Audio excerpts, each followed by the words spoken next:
love it. And I had a fabulous time doing it. I still thought they Again. would fire me when I got on set. Not at the advice portion. Yeah, I would. We would have had millions of followers if we started back then. And we started that show. We were before them. People have said, "Oh, I love that you made her so like quirky and neurotic," and I was like, "Oh, that was just me." It's not easy to be me. Hi, everybody. You guys are awesome. Hello. That's great. Hello. It's fantastic. You know, what did you know when you were auditioning? Did you know that you were even auditioning for Smallville? I can't stand. There he is. I'm not that naive. Men want men to fly with clouds beneath their wings. I'm only a bird, I'm more than a plane. I'm just looking for the words of now, and it's not easy to be me. Y'all, please welcome to the stage the lead singer of Sunspin, Michael Rosenbaum. Kristin called me and was like desperate, get here now. I was like, why aren't you at our panel? They want Didn't you get my? I gave you like a stream I of wasn't text invited. messages. I was like, Michael, where are you? Why aren't you here right I now? wasn't invited, I swear. I was like, "Oh, okay, if they don't want me there, I won't go. I put the invite in your locker.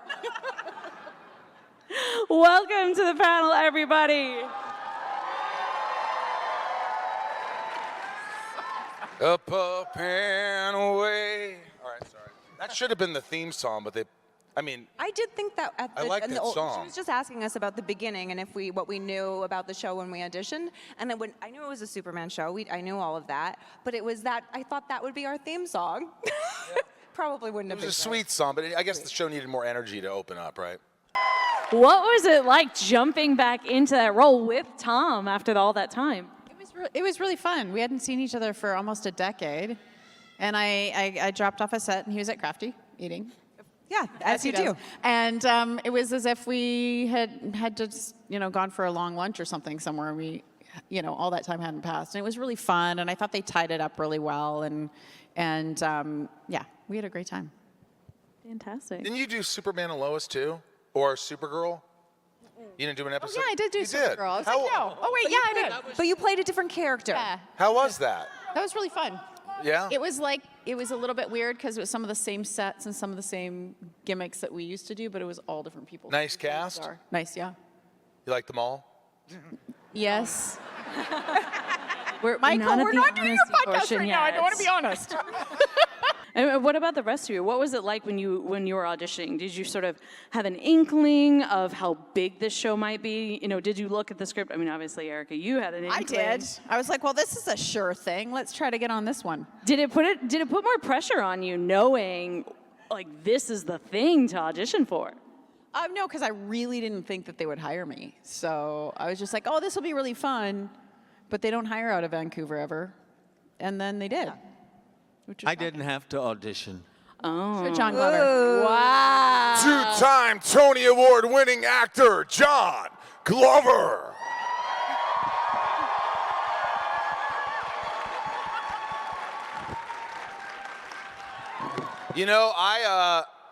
I've told that story, but I didn't want to do it because I thought it was just going to be some fluffy Warner Brothers kind of goofy Superman show. I was like, yeah, that's not for me. I don't know anything about superheroes and that stuff. And they're like, no, they want to do something real. They want it to be grounded. I mean, somewhat grounded. And so I went in because I had nothing to lose and I didn't care. When you go in and you just whatever. That's when you're your best. That's when you're brilliant. Yeah, when you want it too much, game over.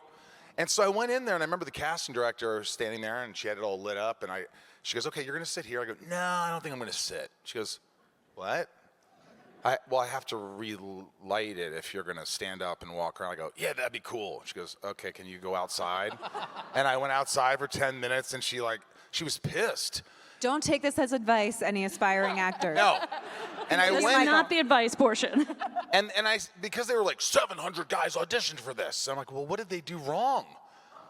What do you want? Because there's a lot of great actors out there, and they go, we want charisma, we want this, and brilliance, and all these things. And I go, okay, I'll be smart here, I'll be charismatic here, and I circled the 3 pages that I had, and I went in, and my agent called me a week later and goes, they want you to come test for the network and the studio. And I go, no.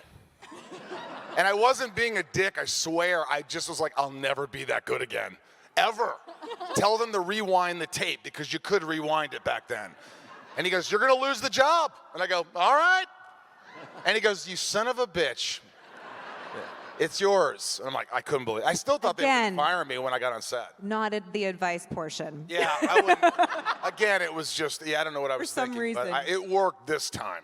It is really funny though, because like with Erica and I, we never really worked together. We had a couple scenes here and there, but for some reason with this show, and maybe it's because of Michael partly coming out doing these conventions and seeing each other more regularly, we've as adults really forged, like Erica and I have a lovely friendship, and we see each other, and it's just been such a gift. It's been amazing. Like we get to meet you guys, and we also get to know each other better, and that's really nice, like outside of work, where it's weird. Work is always a little weird. I think what's special about it too is you know, sometimes you have these experiences where, you know, for 5 years, 6 years, 10 years for you guys, you work on something that is so life altering and changing, and then that might be your only experience of something that intense. So if you have a friendship with someone who knows you from that space in your life and then continues on through all of your other stuff, it's super special, because usually you kind of have to just kind of lobotomize that part of you that did that show. I'm not tooting our own horn, but like we were the only show like that.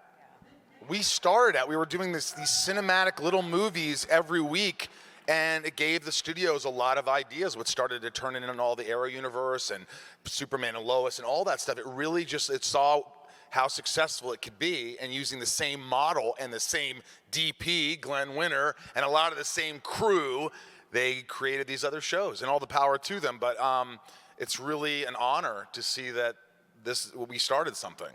So you look back and you're not going to see, like, some of the effects might not stand up, and you know, it was a little bit campy at times, but it was the first. So we were going to have our mistakes, but we also had some great storylines and great character development and some amazing episodes. So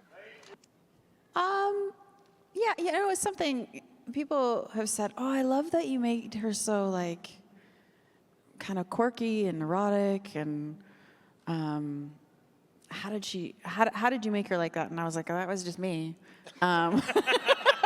Super stressed out, and you know, trying to join this cast and that kind of thing. And so I think I was just trying to basically, I felt like I was catching up to a running train. So I don't think I would change how I approach it, because I think that was part of what ended up being charming about her.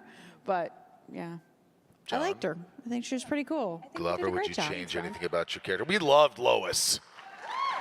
She was awesome.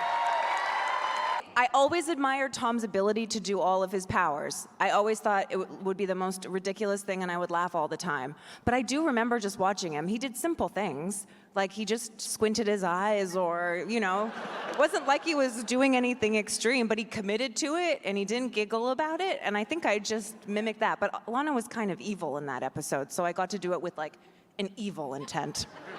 It's funny because I saw that, Michael, you'll be playing Zod and Lex. I'm like, cool, I get paid twice. Tom's like, no, you don't. You're not getting paid twice. I'm like, what do you mean? I'm 2 characters. And I remember one time I was on these big wires, and they were flying me in. This is one of my favorite stories. Continue. And I remember they had me on these wires, and I had to go. I go to Tom, and I'm like this, but the wires kept moving me, and I went, the wires are moving! Stop it! And Tom can't keep a straight face. And by the time I went there, and I just had to look at him and go, kneel to Zod. I mean, it was nonstop laughter. I could not do it. Kneel to Zod. And Tom's like looking at me like this. I'm like, it was just, some things were very embarrassing, but we got through them. being there at that age, at that time, with so little experience, it all was like a blur, to use a term that Smallville used a lot. But it was just such a crazy, kind of isolated world that we were in, and it's hard to like look at it contextually. Like, how do you pull out and see what's happening culturally? Like, you're so inside of it that we can't. But it was, I remember just the little things that we got to do, and ride horses and fight and do these great scenes and be with each other, and that's kind of what stuck with me, and not the macro stuff. And also, like, when we did it, not everything was shared, or Yes, there wasn't the yes. social media. So, like, you could go to the studio and do your little thing and have this. It just felt smaller, and then the exposure was quite a bit different. And now, I mean, people are on it and they get that kind of real life feedback, maybe, and they Yeah, we were super isolated in our own little world, which was lovely. Listen, there was no Lionel Luthor before. I mean, they created a Lionel Luthor.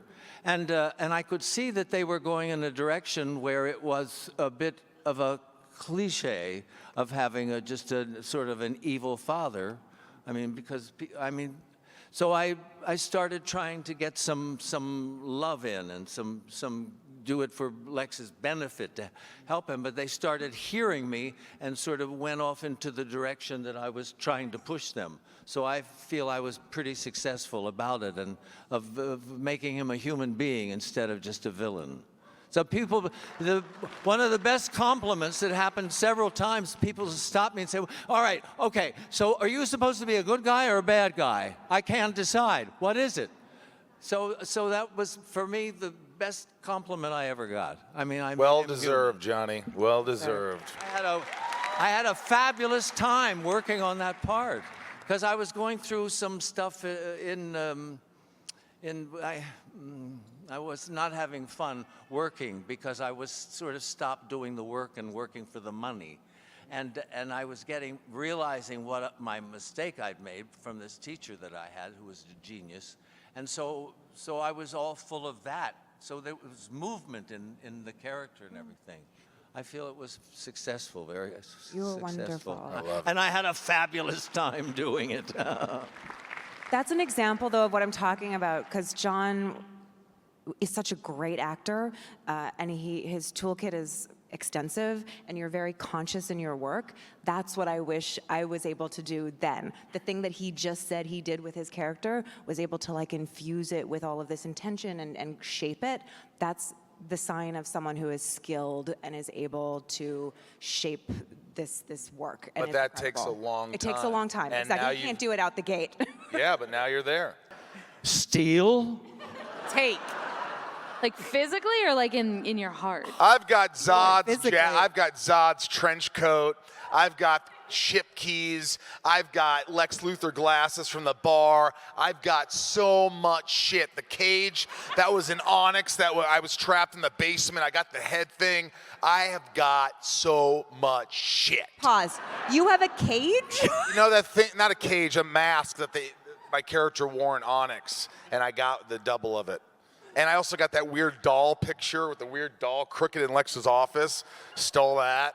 Did you pill for all of this on the last day, or was this just throughout the series? It was throughout the series, more towards the end, but I thought, if I lose all my money, at least I'll be able to have a couple $100 here and there.